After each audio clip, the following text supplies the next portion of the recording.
خصوصاً دیکھتے ہیں کہ نوجوان بہت زیادہ جذباتیت کا شکار ہوتے ہیں، اور جیسے ہی ان کے پاس کوئی خبر پہنچتی ہے فوری طور پر اس کو لے اڑتے ہیں اور فوری طور پر ایک ججمنٹ پاس کر دیتے ہیں، یہ ایسا ہے، وہ ویسا ہے، فلاں شخص ایسا ہے، فلاں شخص ویسا ہے، وہ تو کافر ہے، وہ فاسق ہے، وہ فاجر ہے، وہ خارجی ہے، وہ بدعتی ہے، وہ اس طرح کی چیزیں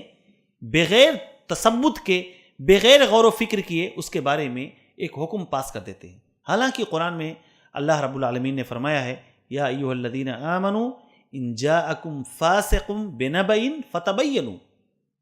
جب کوئی فاسق آدمی، کوئی گنہگار آدمی تمہارے پاس کوئی خبر لے کے آئے تو اس کو جانچ پرکھ لو، اس کو جانچ پرکھ لو۔ ایسا نہ ہو کہ جلد بازی میں کوئی ایسا قدم اٹھا لے جاؤ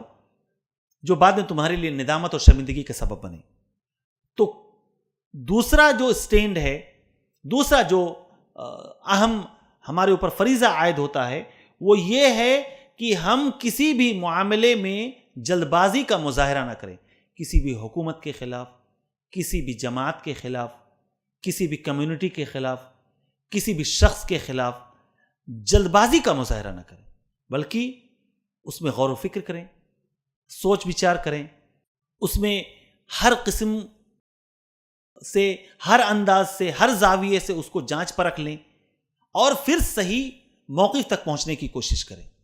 اسی لیے یہ ذمہ داری بنتی ہے کہ ایسے موقعوں پر ہم بجائے اس کے کہ خود مفتی بنیں اور خود عالم بنیں،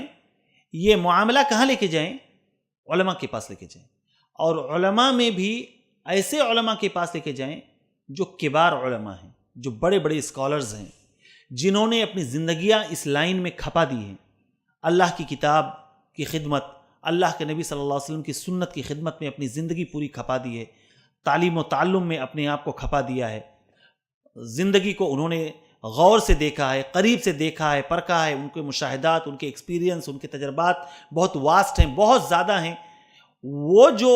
ججمنٹ پاس کریں گے، وہ جو فتویٰ دیں گے، وہ کسی بارے میں، کسی جماعت کے تعلق سے، کسی شخص کے تعلق سے، کسی عمل کے تعلق سے ہمیں جو بات کریں گے، بتائیں گے، وہ ہمارے لیے اس دنیا اور آخرت دونوں میں فائدے مند ہوگا۔